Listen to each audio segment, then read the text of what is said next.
Good afternoon, Fin fans, and welcome back to another episode of AT Fins News. In this episode, we're going to be discussing the state of the Miami Dolphins heading into Wild Card Sunday when we face the Buffalo Bills. So without further ado, let's just get right into it, shall we? So the first thing we're going to be discussing, I'm sure all the fan base was really excited for today, which is Wednesday, to see about the injury report with Tua, if he was going to be able to play or not.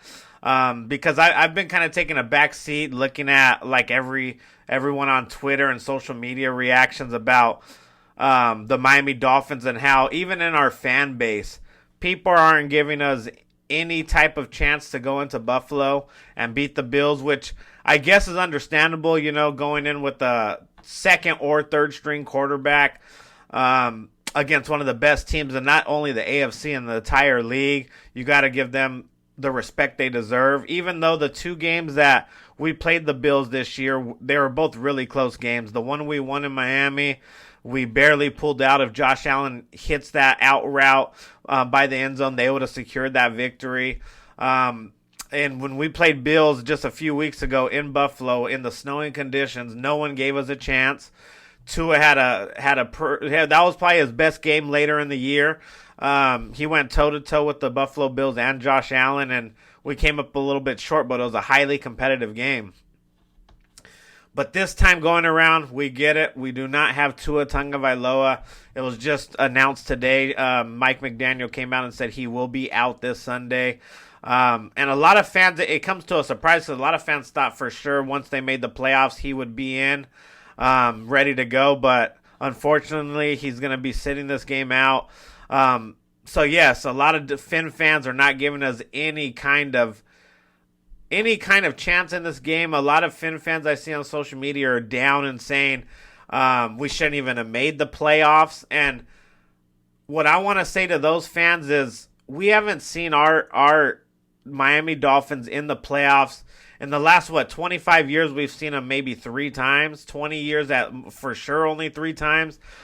I mean, it should be celebrated. As Finn fans, we should be happy that we at least got into the playoffs. I know it wasn't the way that we wanted to get in. We kind of backwalked our way into the playoffs, losing 5 in a row. We should have controlled our own destiny and kind of got on a streak heading into the playoffs, so all of us would feel good about our chances in the playoffs, right? But it didn't happen that way. We were dealing with a lot of unfortunate injuries later in the year, and I'm not giving any excuses. I'm just putting things into context.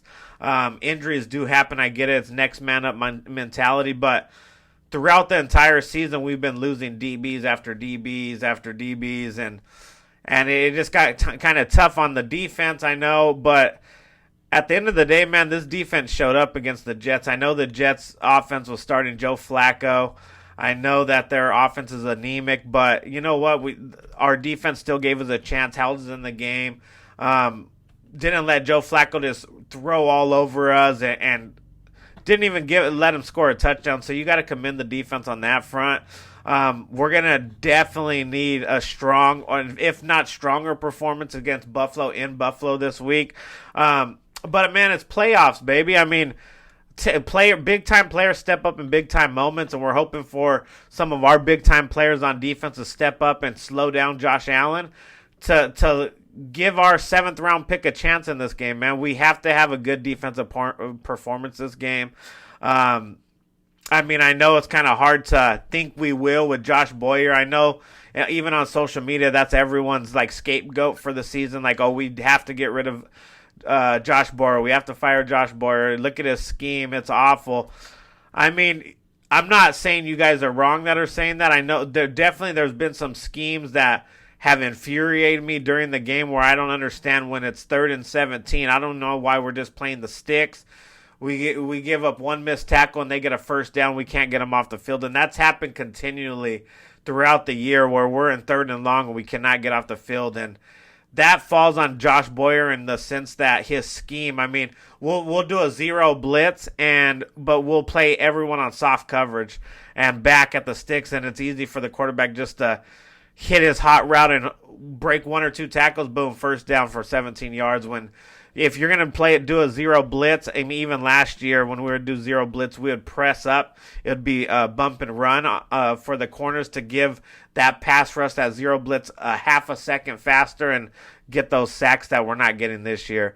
Because you've seen multiple times this year, our defensive front was a split second too late to get in the quarterback, and I attribute that to the scheme because we're not pressing up man-to-man bump and run on these wide receivers, so they're getting free releases and able to get open fast enough for our pass rush to get there. So I understand where people are coming from Josh Boyer's perspective.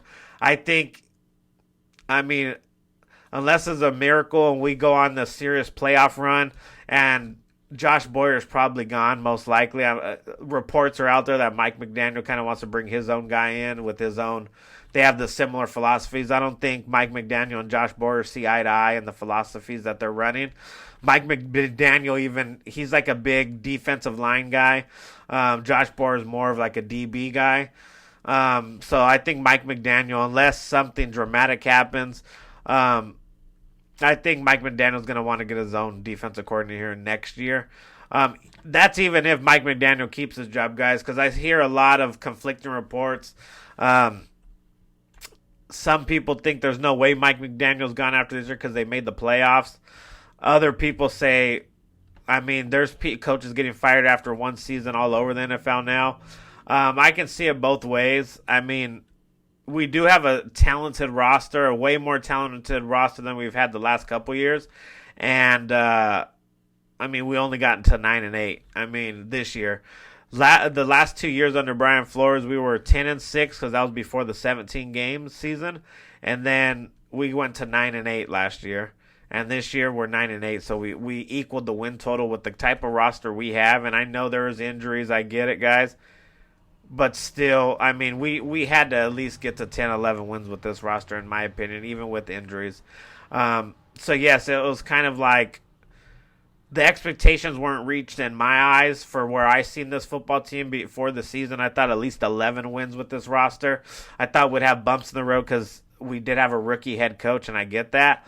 But still, with this type of talent, I was assuming 11 wins at minimum. But we got to 9. We did get in the dance, though. I mean, that's all that matters, guys. We're in the dance. Everyone now 0-0.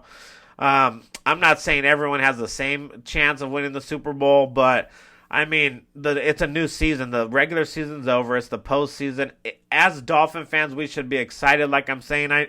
Instead of being all down and gloom, why be all gloom for this Sunday to be able to enjoy us in another week of football with our favorite Miami Dolphins? I mean, I don't see any reason to be doom and gloom. I mean, I'm ready to go. I mean, I knew we were in the playoffs. We got our tickets. We're going to be in Buffalo. I know Skylar Thompson starting. It's kind of a bummer because I did want to go see Tua play, see how he handled this Buffalo Bills for the third time. But, hey, man, I mean, Skylar Thompson's capable of doing what he needs to do, but it can't fall all on Skylar Thompson's shoulders. I mean, we have to help him out. I mean, his first two starts, the first start he had against the Patriots, our team in general didn't help him out at all. If it was the receivers dropping balls, the coach not really helping him in the play calling abilities. The second game against the Jets, it was more of a team victory. Skylar Thompson didn't win that game by any means. They only won 11-6 because of a late safety. It was all field goals. But he didn't do anything to lose the game either. I mean, no interceptions. I mean, run the ball. This week we're going to have to run the ball. If we have any chance of beating the Buffalo Bills in Buffalo, we're going to have to establish the run game with this offensive line. I know that's hard to say the way that our offensive line has been playing the last few weeks, ever since really Eichenberg has got back. Our line has been atrocious, and I can also attribute that to is Teron Armstead not being in there.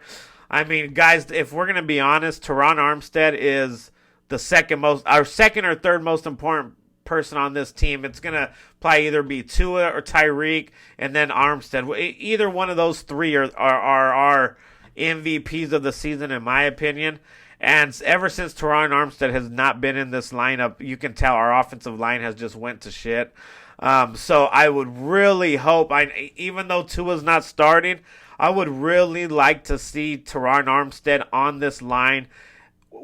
With a win and you advance, losing you go home. We need our best players out there. He's had 2 weeks to hopefully heal up a little bit where he's feeling all right, and I'm praying that he can get on that field this Sunday because without Teron Armstead and Tua, I understand it's a tall task and most likely we will not win that game. I just want it to be a competitive game, and the only way it's going to be competitive right now, in my opinion, now that Tua's out, is going to be if Teron Armstead can suit up and get after it because we're going to need our line to protect Skylar in order for him to read the defense, find an open guy, and let it rip because if you've seen the last 2 weeks, he takes longer to make his decisions as far as at the quarterback position.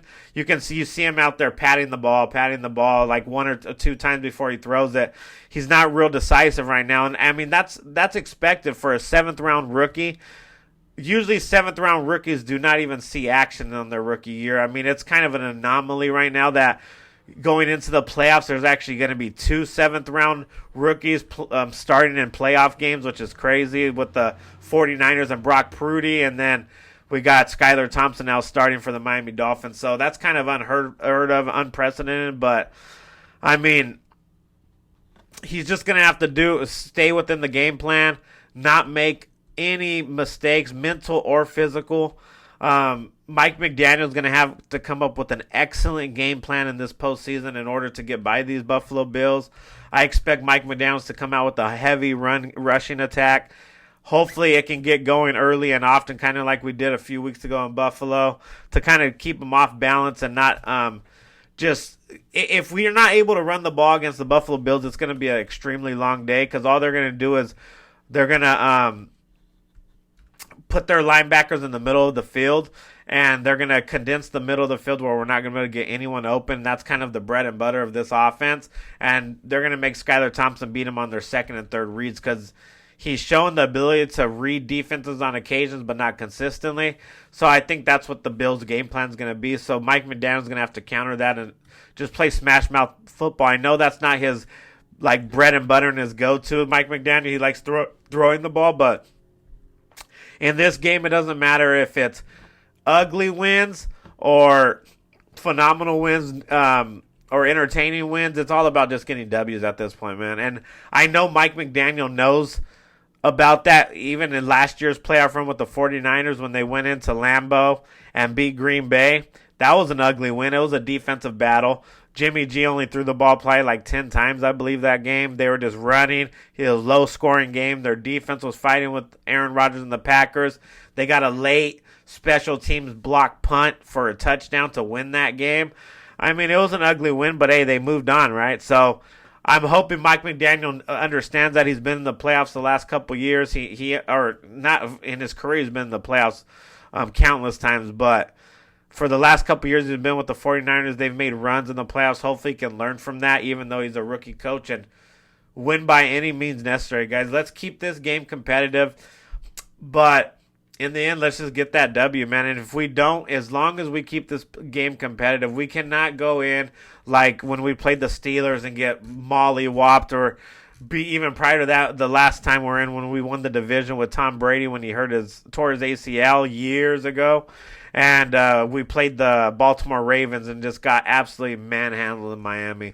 Let's have a competitive playoff game. Let's watch 2 competitive teams, division rivals, go head-to-head and let the best team win. We don't need to see no blowouts or no Buffalo Bills, New England Patriots last year when it was, 50-7 or whatever the score was. Let's be competitive, guys. I know our guys are hungry. They didn't want the week to end, or the season to end last week. All of them in their press conferences would iterate that. So reiterate it, and let's just go out there and have some fun, man. As Dolphin fans, let's not be all sad on social media saying, "Oh, we're losing by 50. The point spread's going to be minus 40 for the Bills." I mean, guys, let's have some faith, man. I mean, I know as Dolphin fans, we've had really nothing to get excited about in the playoffs the last 30-plus years. But, hey, man, it could be miraculous. Nick Foles led his Eagles to the Super Bowl. I know that Eagles team was pretty stout all across the board. But hey, who knows? This team can get there. All it takes is confidence. All it takes is momentum. And as Dolphin fans, you have to have faith, man. You got to believe in your team. I mean, we got there for a reason. Everyone's 0-0, like I said, and let's go after and get it on Sunday, guys. If you guys are going to be out there Sunday at in Buffalo for the Buffalo Bills game, let me know in the comments where you guys are going to be tailgating. If you guys are going to be doing anything like that. We're trying to figure out what we're going to be doing. We might hit up a Dolphin tailgate across the street, but just hit me up in the comments if you're going to the game to see what we can plan before the game starts, before we walk into the stadium. But other than that, guys, I'm going to be making a video on Friday kind of previewing the game, getting into more details. We'll have the final injury report so we can talk about who's in, who's out.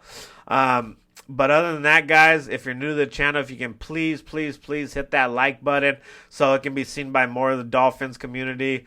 And if you like what you see, if you can please hit that subscribe button so we can grow this channel organically like we have been for the last 6-7 months. But other than that, guys, I'll see you guys out there Sunday. And one last thing, fins up, baby. I'm out. Peace.